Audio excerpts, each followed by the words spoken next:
வணக்கம், இது உங்கள் தினக்கதிர். பாஜகவுடன் கூட்டணி வைத்து வன்னியர் சமூகத்தை பாமக தலைவர்கள் தவறாக வழிநடத்துவதாக போக்குவரத்து அமைச்சர் எஸ். சிவசங்கர் குற்றம் சாட்டினார். மாநில அரசு ஜாதி அடிப்படையிலான மக்கள் தொகை கணக்கெடுப்புக்கு PMK விடுத்த அழைப்பை அவர் விமர்சித்தார். அதற்கு சட்டப்பூர்வ செல்லுபடி இல்லை என்று வாதிட்டார்.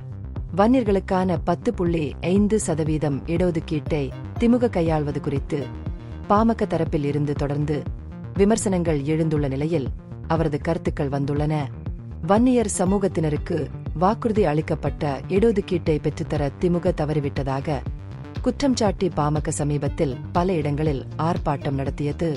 இந்த விவகாரம் சூடான அரசியல் பரிமாற்றங்களை தூண்டியுள்ளது. ஆளும் கட்சி தங்கள் கவலைகள் மற்றும் கடமைகளை புறக்கணிப்பதாக PMK குற்றம் சாட்டியது. அமைச்சர் துரைமுருகன் போன்ற மூத்த தலைவர்களை விட உதயநிதி ஸ்டாலினை துணை முதல்வராக திமுக உயர்த்தியது என்று பாமக தலைவர் அன்புமணி ராமதாஸ் விமர்சித்ததற்கு பதிலளித்த சிவசங்கர் பாமகவின் உள் செயல்பாடுகள் குறித்து கேள்வி எழுப்பினார்.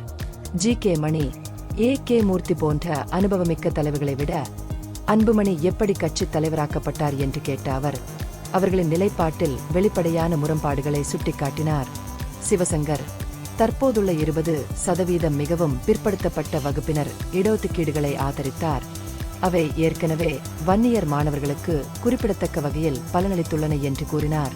10.5% ஒதுக்கீட்டை உருவாக்குவது சமூகத்தின் உயர்கல்வி வாய்ப்புகளுக்கு உதவுவதற்கு பதிலாக தீங்கு விளைவிக்கும் என்று அவர் எச்சரித்தார்.